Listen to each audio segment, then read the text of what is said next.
Hi, Dr. Pat.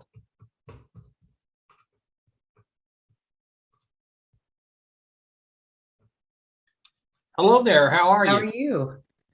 Doing fine, and yourself? Can you hear me? Oh,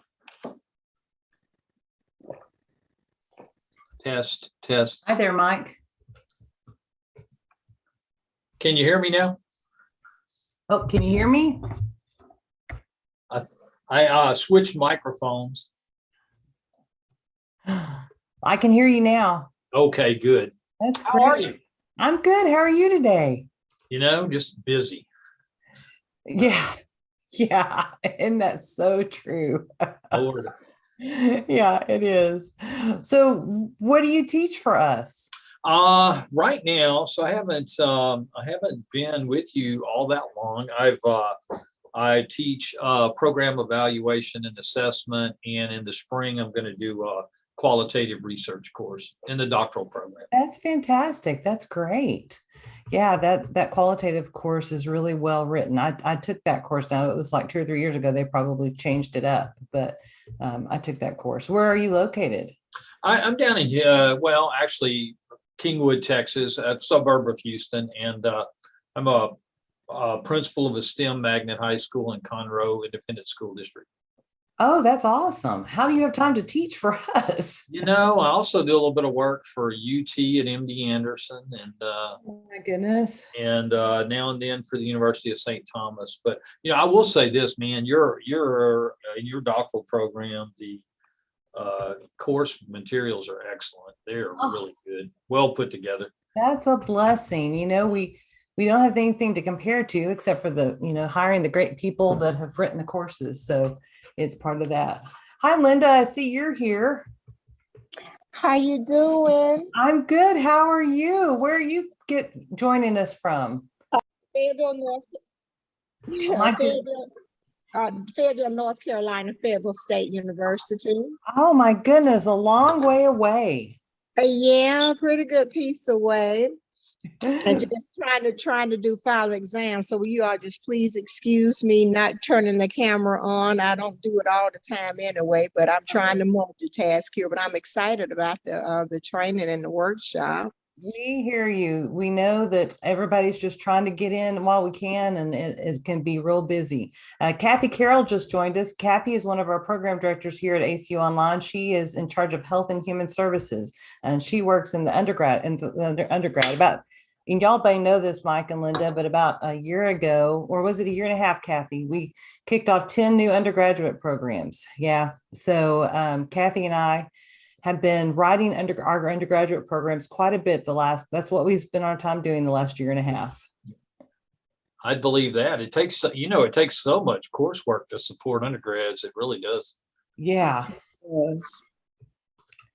I'm going to share my screen with you folks so that we can go ahead and get that as we have people popping in. So Mike, how long have you taught for us? About a year now. Oh, that's great. Yes. Wow. And about to do qualitative, huh? Looking forward to it too. That's great. KK, I just emailed you a message, just FYI.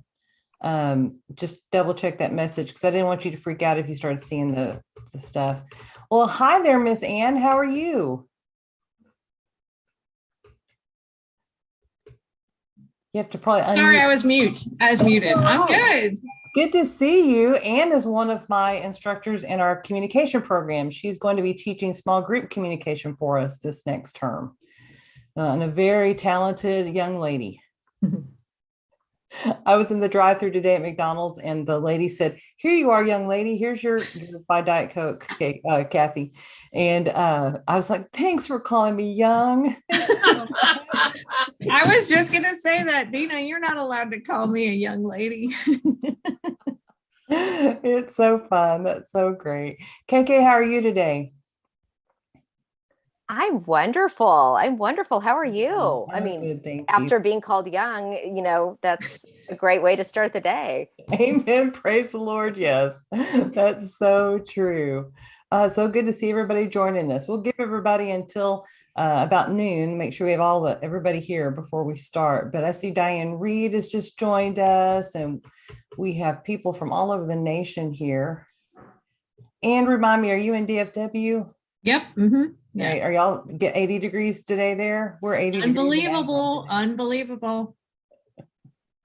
I know, it's crazy. What are you, Kathy, in Springfield, Missouri, what are you hitting at? I think we're supposed to be in the 60s today. We had a meeting up in ACU Abilene yesterday, and I wore a real heavy sweater, and I was just laughing at myself because it was 70 degrees yesterday. I'm like, I'm just pretending it's winter, just pretending that we're going to have winter, but that's what it is. Yeah, we're 64 right now. Well, that's nice.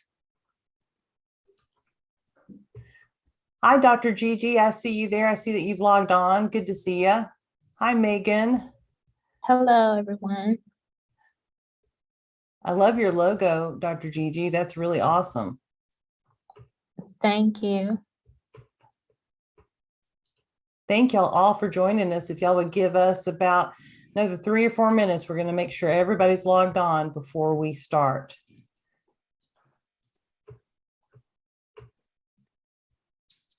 Now, some of you don't have your names on your Zoom screen, which is totally fine, but it also means that I don't know who you are. So if you want to unmute and just introduce yourself, we'd love to know who you are.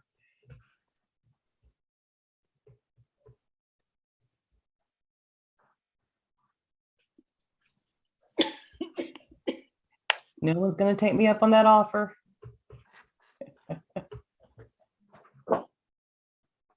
There we go. Kippy, I just saw Kippy log in. There's Melissa. Hi, Melissa. Welcome, Melissa Atkinson. Good to see you, Melissa. Hi, Avery. Good to see you. There's Linnea. Good to see you, Linnea. I hope everybody's doing well today.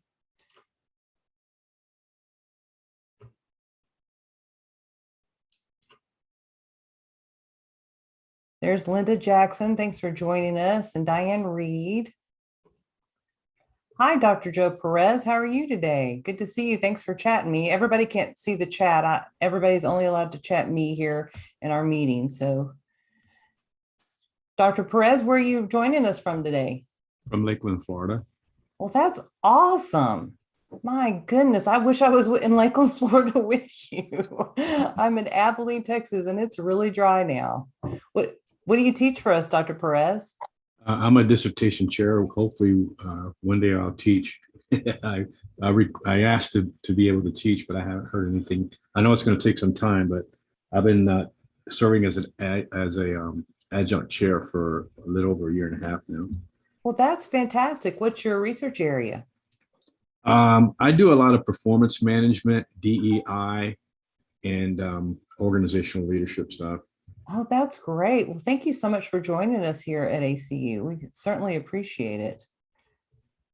Oh, Dr. Maxwell texted me. She said, yes, Joe is approved and I hope he will teach soon.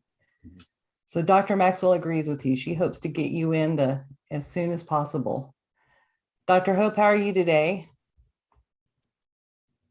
I'm doing great. I was going to introduce myself, but I think you know who I am. Well, why don't you tell everybody who you are so they know who you are here? I'm an assistant professor and the program director for the healthcare administration programs. And I'm so glad you all are here.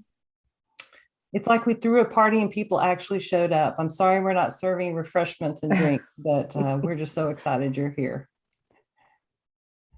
We should have so we have about another minute. Oh, there we are. We hit 12. And Dr. Glenn is with us. Good morning, Dr. Glenn. Thank you for joining us. Hello, everyone. Awesome. And do we have Dr. Cope here? There he is. I see you. That's great. Well, we'll go ahead and get started. I'm a real big believer in starting on time. So let me go ahead and get us going. We wanted to welcome you all to our Faculty Development Initiative kickoff event. We're really excited you're here. We have here today both full-time faculty and adjuncts. And this is just an exciting inaugural event for our FDI initiative. My name is Dr. Dina Counts, and I'm the Assistant Dean of the College of Graduate and Professional Studies, or more commonly known as ACU Dallas Online. Now, you may be curious about what FDI is, and it's an initiative that began with our dean, Dr. Nanette Glenn, who you're going to hear from here in a moment, that when she asked faculty to take charge in creating materials and events to support our work here at ACU Online. So for the last 4 months, our committee has been working to do just that. We will be offering monthly live events like this one. We are also developing a support website that'll have materials and a newsletter with support information for faculty and adjuncts. Now, before we get started, I would like to recognize our FDI committee members, Dr. Kathy Carroll, Dr. Megan Hope, Dr. KK O'Byrne, Dr. Andrew Lumpy, Dr. Drew Jameson, and Dr. Kippy Fleming. I want to thank the committee for their work and diligence in these efforts the last 4 months. Without them, we couldn't have done this today. Now, with the guidance of Dr. Glenn, the committee has decided to focus on 3 development themes in 2022: instructional practices, well-being, and research and scholarship. So at this time, I'd like to welcome Dr. Glenn, the Dean of the College of Graduate and Professional Studies, as she's going to share a charge and word with us. Thank you, Dr. Counts. And I would also love to welcome each and every one of you here. I'm so excited to see so many here attending our inaugural event. And I would just like to thank you and thank the committee for their hard work in pulling this together and getting this plan established for us, this initiative established for us. The charge that I gave to the committee was, as Dr. Counts said it was, to have the faculty on the things that are important in those particular areas. And so I am happy to see that they have diligently carried out this charge, and I hope to see many, many good things. We just would like to welcome any ideas also that faculty members, adjunct faculty included, may have for us for future types of programs. So thank you so much for your attendance today. And I welcome you here and thank you for coming and spending a little bit of your valuable time with us. You're welcome. Thank you. Thank you, Dr. Glenn. So appreciate that charge. And one of the things that I'm afraid when I was mentioning the FDI committee members, I left out Dr. Brenda McAdoo, and I shouldn't have, because she's going to be very instrumental in working with our live offerings in 2022. So my apologies to you, Dr. McAdoo, but we're glad that she's here along with our other committee members. So our agenda today is to have Dr. Cope share about the history of ACU and the lessons learned through his talk, No Ordinary University, A View of the Past and the Future. At the conclusion of his presentation, we're going to have an opportunity for questions and answers. And then we're going to preview FDI offerings in 2022. If you as adjuncts and faculty, if y'all have questions that you would like to ask Dr. Cope, feel free to chat me in the chat box, and I'll use as many of the questions as I can during the Q&A session. Can't promise that we'll use all of them, but we'll try to use as many as possible. So now I'd like to introduce Dr. KK O'Byrne. She'll be leading our discussion with Dr. Cope. I also want to give a shout out to Dr. KK O'Byrne. She has been instrumental in this kickoff, bringing people together and bringing all of us together today to share with Dr. Cope's wisdom. And thank you, KK, for all your work on this. Dr. O'Byrne is an associate professor in our EDD program, as well as an FDI committee member. So Dr. O'Byrne, I'll hand it over to you. Thank you so much, Dina. And you have been so wonderful to work with and spearheading this initiative. And you're amazing. I want to be like you when I grow up someday. But I'm so happy to be here today with all of you, and especially with Dr. Joey Cope.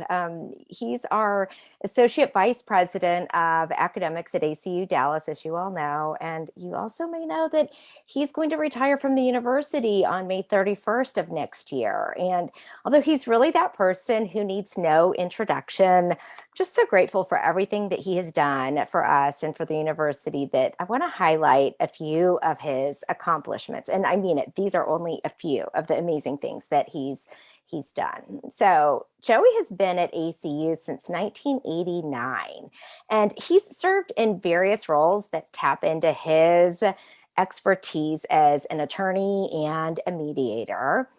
He's served as a faculty member. He has been the interim vice president for university advancement. He's been the executive director for the ACU Foundation. He was the founder and the first executive director of the Center for Conflict Resolution, which would later be named the Duncan Center. And he served in that role for 17 years. In fact, it was just until last year then he came to ACU Dallas, and I'm sorry, until last year, as he served in that role until he became, see, I can't keep it all straight. He's done so many cool things. He served in that role until he came to the into the College of Graduate and Professional Studies, where he served as dean until last year. Thank you. But you know what? Chances are you knew most of this, if not all of it, about Joey. So I'm going to give you 3 things you may not know about him. Okay. First of all, he is an avid fan of Seinfeld and The Office. And there's a rumor that he has every episode of both shows memorized. Okay. Number 2, his dog Togo is a social media star.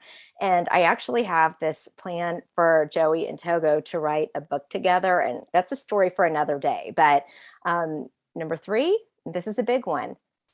Joey Cope was the drummer in a rock and roll band called the Hard Travelers.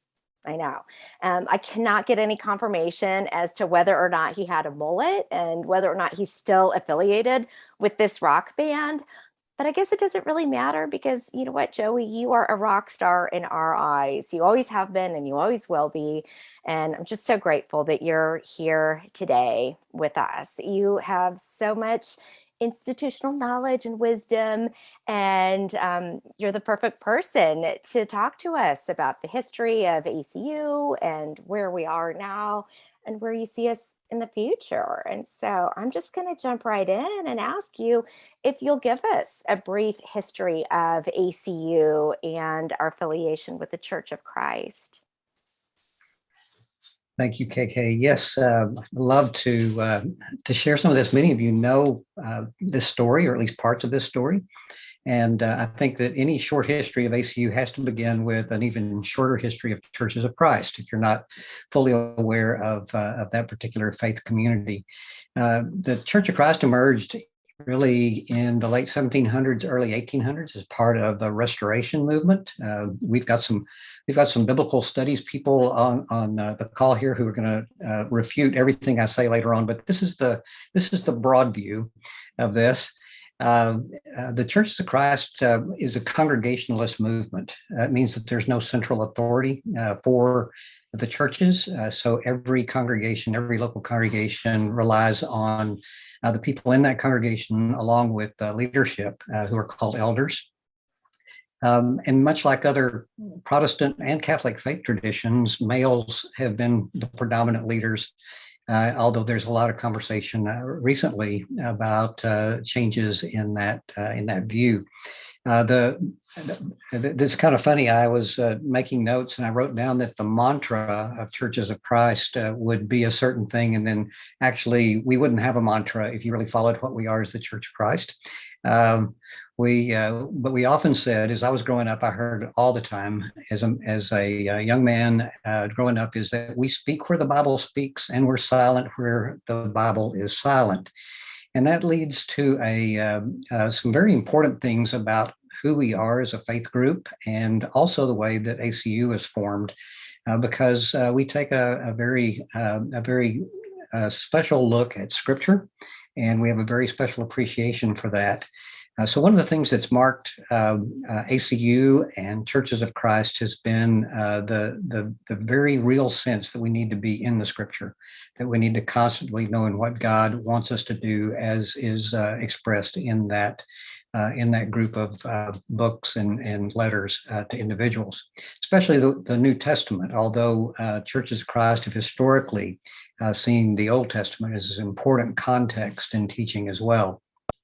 Some of the traditional teachings you see in churches of Christ through the years were, of course, the reliance on Scripture, as I've mentioned, baptism by immersion, non-instrumental music in worship, and male leadership. Now, I'll tell you this, because we have congregational style of leadership, the congregations have the ability to take a look at a lot of these traditions and interpretations and to come to different places. So you're seeing in churches of Christ wide variations in practice now. For example, the congregation I attend has been using instruments in music for some time now. Also, 20 some odd years ago, the congregation made the decision to include women in more leadership roles in the church, and most recently removed all barriers to that for the church. I also have to tell you that because of the way that the Church of Christ sometimes can be, that means that other churches of Christ don't like us very much. And so if you make decisions like that because you're not in their tradition, they say, I had a very humorous conversation years ago when I was still working in the president's office, and we had my congregation had just made some moves in regard to gender roles, and had an individual approach me, ask what we were doing. I explained to him what I understood about that, and he said, well, you probably just ought to go ahead and take the name Church of Christ off the building because you're not that anymore if you've done this. And it was obviously his opinion. And again, it's a very strong feeling. It wasn't done to be mean. It wasn't done to be condemning. It was out of his belief that this is what the Bible teaches, and I don't think that's what you're doing. So again, we see this, and because of the lack of a central authority saying this is the way things are, then we see a wide band of people within our faith tradition. We've also seen in recent years, by the way, as we've looked at things at the university, you can't say anymore, this is a purely Church of Christ university. Now, in matters of leadership and some other things, there are some ties there. But if you look at our student body, about 25% overall in the residential campus are Church of Christ affiliated, 75% are not. Although many of them are affiliated with faith communities that are very similar to Church of Christ. But there's just a wide variance of that. But again, we're tied to that group. Interestingly, we were formed as a university in 1906, and I'll talk a little bit more about that in a minute. In that year, the U.S. Religious Census noted the emergence of two distinct groups from what had been a single group. The Christian Church, Disciples of Christ, was listed separately from Churches of Christ for the first time, and the primary distinction at that time was over the issue of instrumental music. There's a whole history about that separation, and also attempts recently to bring those groups closer together. And it's one of those things I appreciate about this particular faith community is that there always seems to be somebody thinking and looking toward ways to make things better, to be more godly in what we do. Now, before we brand the Church of Christ as sort of a stodgy, antiquated faith community, it again needs to be said that many of the congregations are distinguishing themselves through their practices and interpretations of Scripture. That constant testing of practice against Scripture is a really good thing. And it also causes a lot of angst and conflict as people deal with that. So put in the mix a central institution trying to serve initially a faith community called Churches of Christ, and that would be where ACU starts. One of the people that thought that it would be a really good idea to establish Christian schools in colleges was a man named A.B. Barrett, who became the first president of what has now become Abilene Christian University. He had a dream of starting a Christian school west of Dallas-Fort Worth area. He was from the Denton area, had been raised in Tennessee. And he was thinking that maybe this would be established in a place like, well, maybe Abilene or Sweetwater, or San Angelo or Ballinger, somewhere out in what we now call the big country. So Abilene wasn't much really about this time. I mean, it had just recently become the county seat of Taylor County. That was formerly down in Buffalo Gap, just south of us. But the owners of the Hash Knife Ranch, which was here close to Abilene, had convinced the Texas and Pacific Railway to put a railroad through here. And the people in the county decided it would be best to have the county seat there at the railroad. So Abilene became the county seat of Taylor County. Barrett planned a survey trip to come out to West Texas to scout out these locations, and he did what most people would do. He got on a train.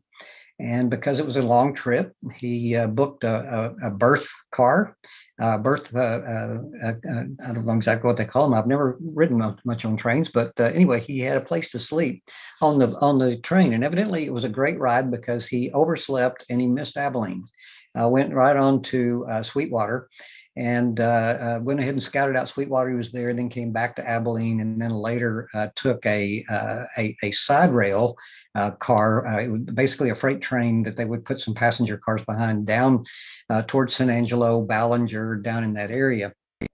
So part of this is you may say, well, that's not interesting at all. Well, it's sort of interesting. Because on that train, on his way down to San Angelo, Mr. Barrett went out on the platform to get some air. And of course, the train's moving. And as you could imagine, could happen, his hat blew off. And it was his only hat. And of course, he couldn't retrieve it. And he got to San Angelo to have a meeting with actually members of the Church of Christ there who might support a Christian school in the area. And he knew it was bad etiquette to show up to a business meeting without a hat. But Mr. Barrett only had 50 cents over and above what he had budgeted to buy his tickets to get back to Denton and home. So he found a cap, not a real hat, a cap that he could buy for 50 cents, and he wore the cap to the meeting. And he later reported that he thought, because of that cap, he didn't confirm this with the people there, but he thought that he got the cold shoulder from the people in San Angelo because he was improperly attired for that meeting. And so he decided that was probably the way people in San Angelo were, and he didn't want to have a school there, and he turned his sights back to Abilene. So the loss of a hat was one of the reasons that Abilene Christian is not San Angelo Christian University at this point. When he returned to Abilene, he met with several of the local Church of Christ leaders, including a gentleman, Colonel J.W. Childers, who was an elder at the Church of Christ in Abilene. And they decided that there was going to be a Christian school there and hopefully a college at some point. Mr. Childers owned some property on the west side of town at that time. If you come to Abilene now, it's pretty much in the center of town, but it was right off the railroad and very, very close to what is now Sales Boulevard. And he had some property, and it had on it the history book says it was a mansion. I've seen pictures. Not what I would call a mansion, but it was probably a large house for the time. And he was convinced to sell that property to establish the school. And Mr. Barrett was a negotiator, and he thought that the price was too high. So he had got Colonel Childers to agree to sell the property, discounted $2,200, and the entity would be named Childers Classical Institute. And that's the way that the first part of ACU was named. So we have Childers Classical Institute. It was originally a grade school through school set up. The mansion became the president's home and also the dormitory for the students from out of the Abilene area. And Mrs. Barrett actually was the cook for all the students who lived on campus at that time. They built a building which later was burned, but Barrett and other trustees began looking for more room for the campus and looked out towards the Hash Knife Ranch, which was located on the eastern side of Abilene. And they were able to raise the money and purchase about a section of land and then additional property was given to them, 800 acres overall.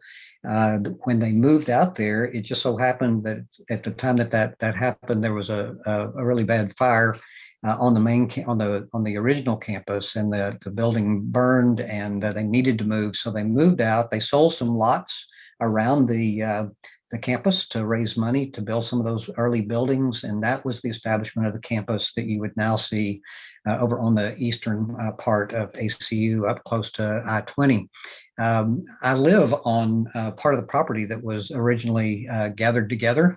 Just to the east of me is Griffith Road, which was the eastern boundary, and I live right off East North 16th, which is the southern proper boundary of the university, although the university now owns property further away from that.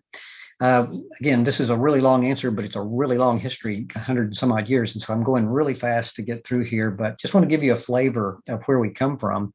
One of the important things to the Abilene Christian community, oh, by the way, there was a dispute between Colonel Childers and the Classical Institute.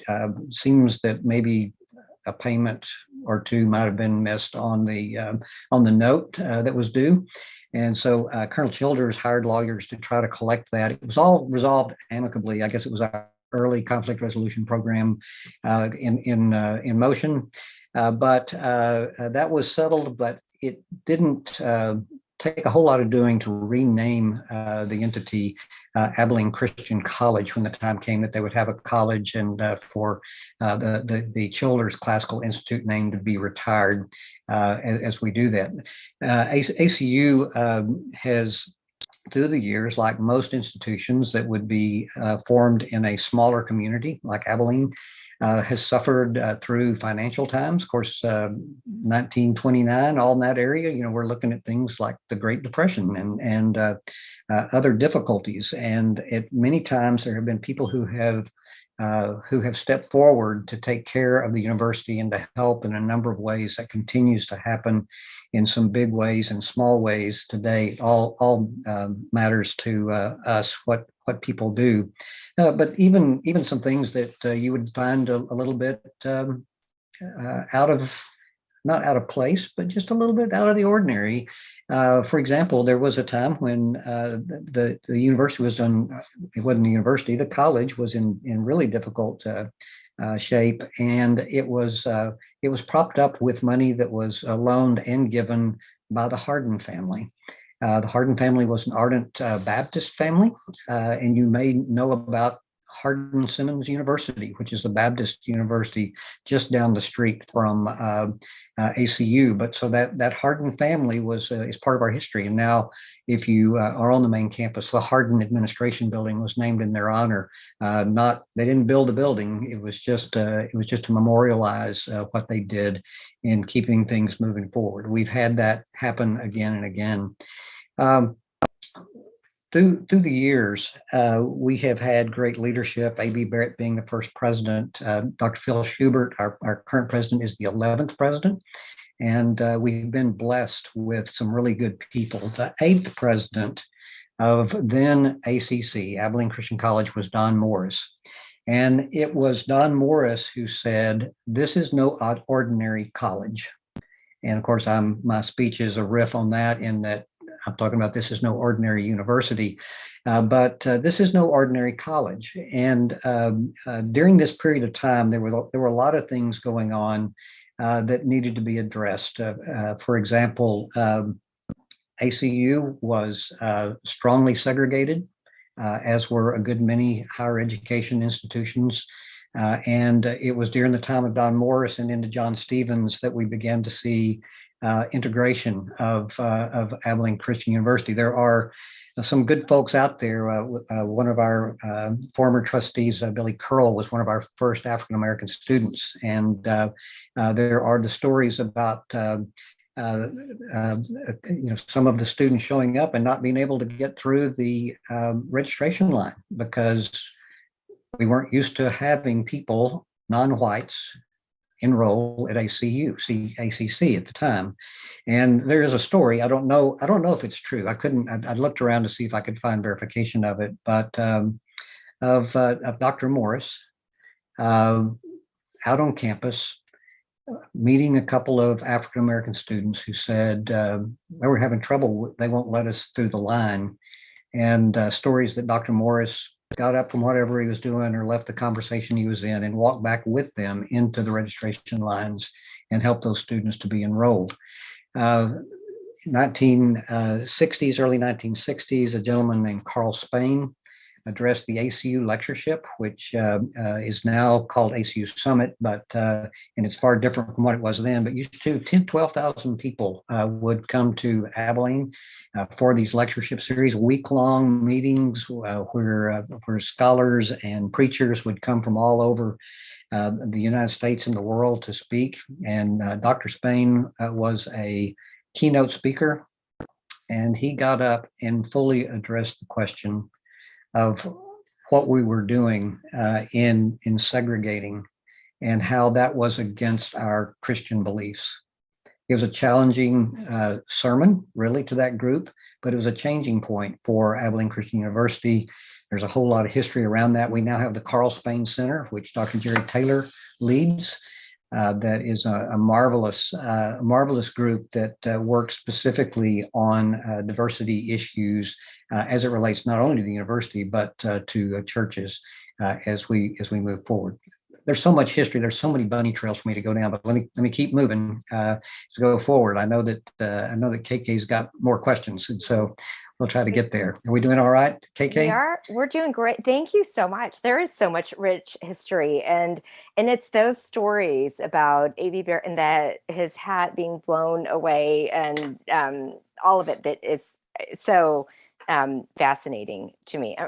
Not A.B. Barrett, but I just think that is it's those stories that are so enriching and that we don't always get an account of when we're reading different pieces of ACU history. So thank you so much for sharing all of that. And I hear a theme of something that I want to tap into later too, but I wanted to see if you can talk a little bit about how ACU Dallas came to be and what you've witnessed since ACU Dallas was born. As some of you or most of you may know, ACU Dallas was officially created in 2015. It was through conversations between a number of members of the administration and faculty, including our own Dr. Stephen Johnson, that the idea of a separate campus in Dallas that would be accredited in a little bit different way than what we'd seen before would be established for the purpose of beginning a large-scale online operation. We had Dallas campuses before. We had one downtown with City Square with a particular work that we were doing there. We had one close to the south edge of the airport at one time. I think there were two other locations that we had in Dallas, but we never did much with those. And so the idea of ACU Dallas came with the idea that it would be established as a branch campus, recognized fully as a branch campus by the Southern Association that came through. And one of the reasons that they wanted to establish it in Dallas was because rather than use an OPM, an online program manager, which we had done earlier with some of our programs, they wanted to establish the expertise and the staff to do the work of recruiting, student services, and some other things. And they felt like that the employment pool in the Dallas-Fort Worth area would be far better for that. Was one of the reasons why it was established in Dallas. The other reason is that even with online programs, we know that a majority of students will come from about 100 miles around a location of the university. And so by establishing in Dallas, we were able to open up to that market to seek students for the program. Some of you may not know that we had online programs prior to ACU Dallas. 2005, I was approached to start a master's program and in conflict resolution. I agreed to do that. A couple of months later, we had a new interim dean, Dr. Carol Williams, who came to me and said, you ought to put this online. And I remember vividly the excitement and enthusiasm that I had when I told her there's absolutely no way you can teach this online. It's just not going to happen. And a week later, she invited me to be part of an 8-day online pedagogy course. And I asked her when it would start, and she told me, and I said, well, I'm sorry, but actually going to be out in East Texas in a mediation for a week. And so I won't be able to do that. And she goes, but it's online. And this was in the early days when we really didn't have that great of internet. And so I said, well, I don't know if I can get online way out in East Texas and all that. And her staff immediately called my administrative assistant, found out where I was staying, and established that this indeed was a hotel with internet, and so that I'd be able to do that.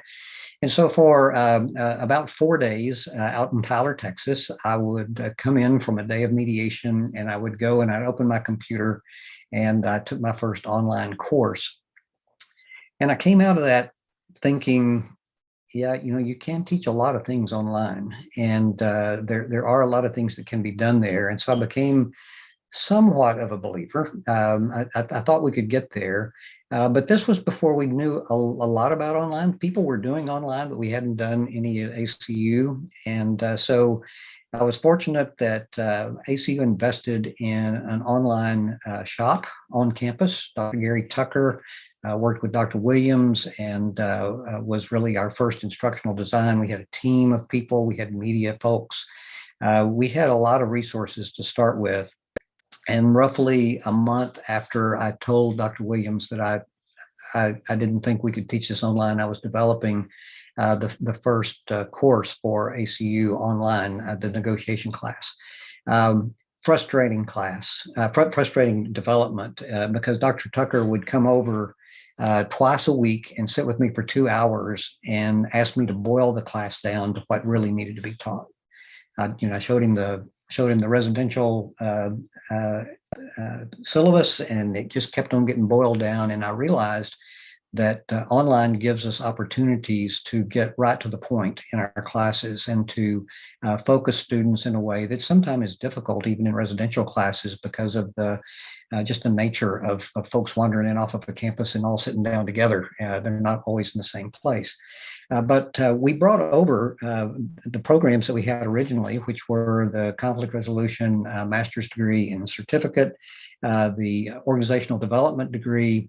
We had a master's in education. That one actually was not part of the group that came to ACU Dallas immediately, but came later. And also the higher ed program was involved in that move to ACU Dallas. But we've had pioneers in online for a long time. In addition to myself, Lloyd Goldsmith, many of you will remember, just recently retired, Karen Maxwell, Jason Morris, John Camp, all were part of that original group on campus. And so we brought that over and matched it up with new programs, the EDD, the Doctor of Nursing Practice, Marriage and Family Therapy, and MBA. All of our programs were graduate programs at first, because ACU had also recognized that they didn't have as many graduate programs as they really needed for the university as a whole. Thank you so much. Thank you for being that pioneer for us. And you really are the reason why we exist. And thank you so much. And so, Joey, I wonder if you can talk a little bit about, now that we know where we've been and how ACU Dallas was developed, where do you see us going? What do you see on the horizon for us? It's really great to have someone ask someone, that they're retiring, where you think things are going, because Exactly. there's a good chance I don't know. They may not be telling me things anymore, but what I understand is this, and what I see is this. Number one, online programs will continue to be strengthened and expanded. And when I say strengthened, what I mean is we're going to have to continue to be innovative. It's a crowded field. More people are going into the online. The things that I learned and knew in 2005, 2006, developing our first courses, I used to think I was an expert. When I came over here in 2015, I thought I was an expert in online. And yet, not just by the year, but by the month, the online environment changes. And so I believe what we're going to see here is ACU Dallas, the university as a whole, will invest more in online programs in terms of resources, in terms of allowing faculty to explore and to find new ways to do things online. We're looking at new programs. So one of our challenges that we're working with right now in undergrad is how do we deliver a laboratory course? And so, there are a number of things that are in front of us that other people have begun to solve. We need to be part of that, and we need to be in the forefront of that. So continuing strength in online is one thing. I think also we'll see a greater inclusion of all aspects of the campus in the development of our programs. We're going to have more faculty opportunities for input. This is kind of a true confession time. Before you retire, you tell everybody, what you're really sorry about that you did while you're there. One of the things that we've done to this point is this true in almost any startup is we've been holding on for dear life. That we've had tough times. We've had some challenges through these first 6 years, but we have learned from it. We've moved forward. We've been able to make some changes and adjustments to a point that we're in a very strong position now. Although I'd say that guardedly, we continue to watch and monitor everything that happens. But one of the things that I did not do when I was named dean in 2017, one of the things that I did not do well is stay in touch with faculty. Doing other things wasn't for a lack of something to do, that I was just, sitting out here in the backyard with my dog Togo, the famous Togo. I was quite busy, but really didn't have the relationship with faculty and make the opportunities available to faculty to be as involved. So I think we're going to see that. Dr. Glenn has been strong in that regard, and I think you're going to see some marvelous things happen there. I was so excited when she was hired. Doesn't seem like that long ago, but yet she's become part of the family, and I'm just so grateful that she's here and the work that she's doing and the work that you're doing with her. I think also that we're going to see some things happen as a result of the innovation that has occurred on our campus. One thing we're already seeing is that the main campus is beginning to look at the way we do some things, not everything, but we do some things, and beginning to make some adjustments because of what we've been able to learn and do over here. I think that there will be a growing partnership and collaboration with the main campus. That's been a difficult relationship through time, because ACU Dallas is really different from ACU Abilene, and it's hard to understand the cultures and the differences there, but we're making progress there. I think also that one of the things that you'll see is that ACU Dallas will, its role will change in that it will not only be online. We have one residential program right now, which really belongs to the College of Education and Human Services. The Communication Sciences and Disorders meets on our campus in Dallas. We'll be looking at additional residential programs, hybrid programs, and we'll play a large hand. The ACU Dallas organization will have a large hand in regional campus expansion to other places in Texas and perhaps outside the state as ACU tries to extend its reach. Thank you so much. That is wonderful news. And I just want to highlight a couple of themes I heard that first, we're a really resilient organization, right? ACU and the development of ACU Dallas, to say that it's been anything but easy is an understatement. And we are resilient in large part because we have resilient leaders like you, Joey. So thank you. And another theme that I've heard throughout is innovation. And when you're talking about the Churches of Christ and how, women now are able to hold some leadership roles, and other institutions are not thrilled about that. It's that disruptive innovation that really is makes those positive changes happen.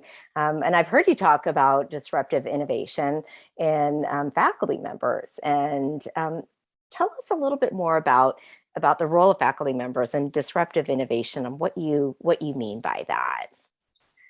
Yeah, so most of you are acquainted with the theory of disruptive innovation, probably best stated by one of those Harvard professors that always gets quoted. Dr. Clayton Christensen, said that disruptive innovation is the theory that explains how innovation transforms an existing market or a sector by introducing simplicity, convenience, accessibility, and affordability where complication and higher cost are the status quo, which sounds like a description of higher education when you think about those factors. And so higher education is a perfect place for disruptive innovation. The idea is that we can look at something. There is a good thing that happens when we have tradition and when we have systems that try to hold things in place. But at the same time, if we don't challenge traditions and systems from time to time, we don't make progress as the world changes around us. And so disruptive innovation is the idea that, hey, we're willing to try something that's different to see how it can work. And that doesn't mean it's not well reasoned or that it's reckless. So where did the faculty come in on that? Well, we've seen some elements of that already. Not too many years ago, Brian Cole, when he was leading the EDD program, said, hey, we've got some faculty members who are interested in the field and they want to pitch an idea. And the result of that was the positive leadership program. Pretty disruptive. We're going to introduce an entire track. We're going to move around our curriculum, and we're going to look at some things that are different. And it's proven to be one of the most solid tracks attracting students going forward for the EDD. Other disruptive innovation: the establishment of an online marriage and family therapy program.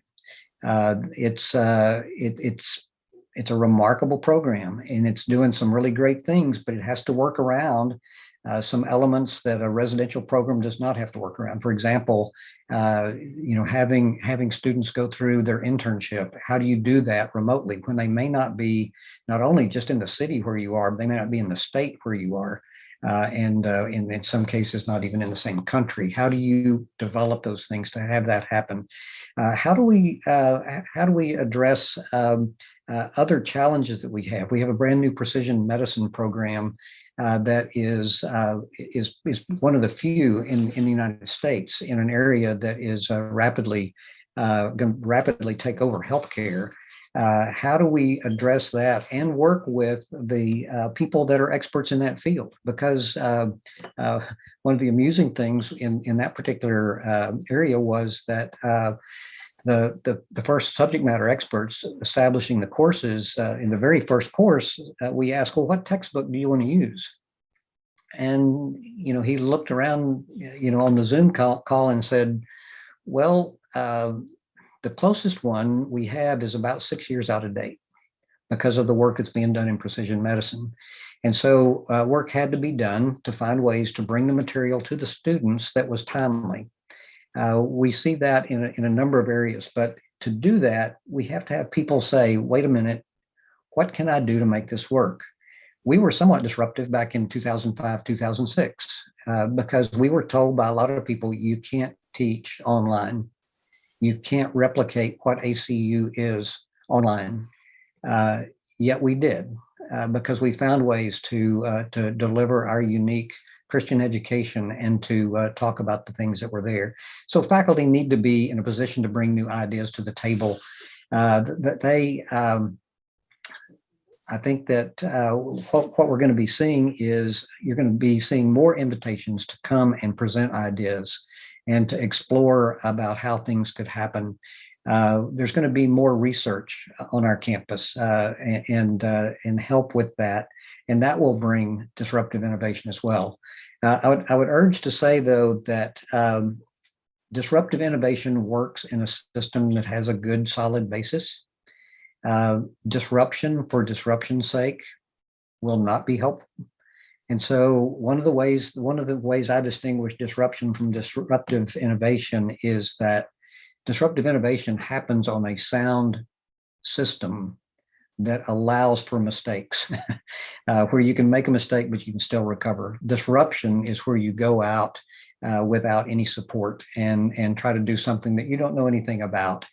So our work going forward will be measured, but we have one of the greatest pools of knowledge and expertise in fields among our faculty. And that's where we're going to go first to look for our new ideas, not only in just subject matter content, but also in delivery of education. Wow. Wow. It kind of reminds me of civil disobedience in a way, disruptive innovation. And I will say that it is only possible because of leaders like you who are so open-minded. And even though, years ago you had so much on your plate already, when Heather and I came to you and said, "Hey, we have this idea," and we filtered it through Brian first, and he's like, "Oh, that's a great idea. Let's talk to Joe." And boom, it happened. And things usually don't happen like that in academia, where that kind of change happens so swiftly. And it's actually an example that I use in the positive leadership track, ironically, when we're talking about innovation and explaining to the students, a leader being open to innovation is exactly why we are here in this positive leadership track to begin with. And then I brag about you and everybody, and it's wonderful. But Joey, I know that that there are people who have had questions that they've posted in the chat, but I wonder if I could just ask one quick little question. And this is a question I hate to ask because I don't really want to face the reality that you're leaving. But is there any timeline on your replacement? Nothing firm yet, but there's a general goal. There's a hope that an individual can be identified and on board, hopefully before I leave at the end of May, so that I'll have some time with them to try to download some things and show them where things are filed and that sort of thing. But it is the hope of the campus administration to find that person, to bring them on board and to line them up. I'm delighted that that'll happen. That'll be much better than having someone come after I leave and having to figure out from there. But I would say too, the AAG, the Academic Administration Group, is going to be a strong piece of what happens going forward. In fact, they're meeting today in Dallas without me to talk about their roles going forward and how they can be most instrumental in not just maintaining what we're doing, but growing with the work that they do. And I know that the new leader for this area will work great in a great way with them as well.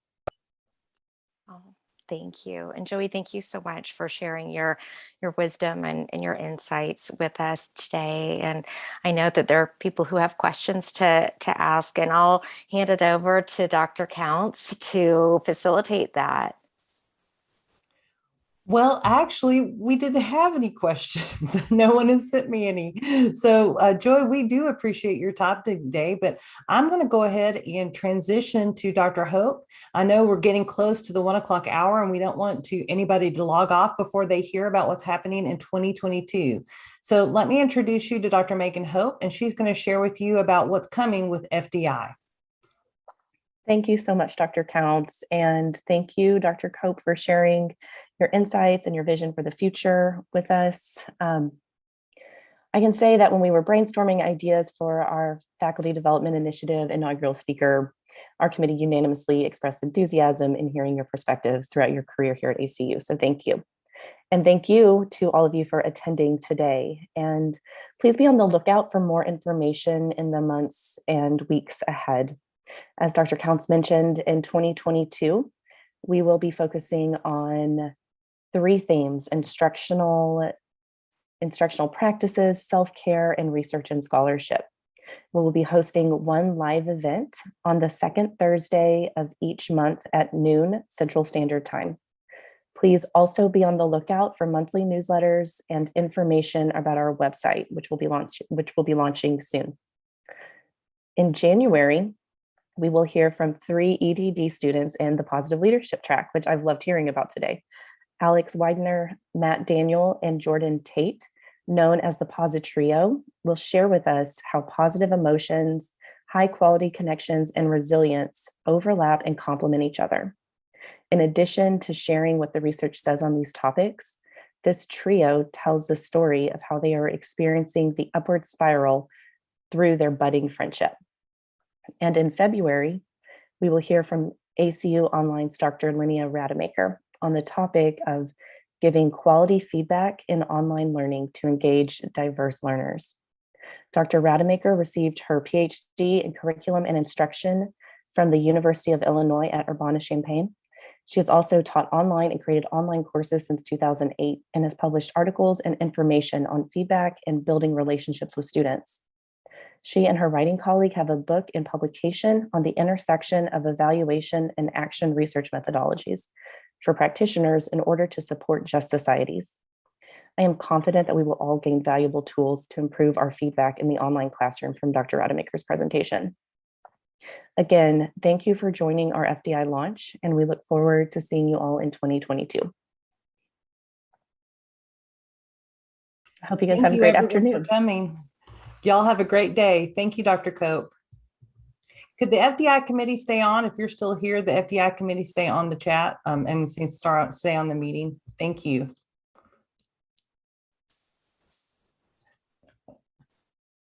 I'm going to stop the recording.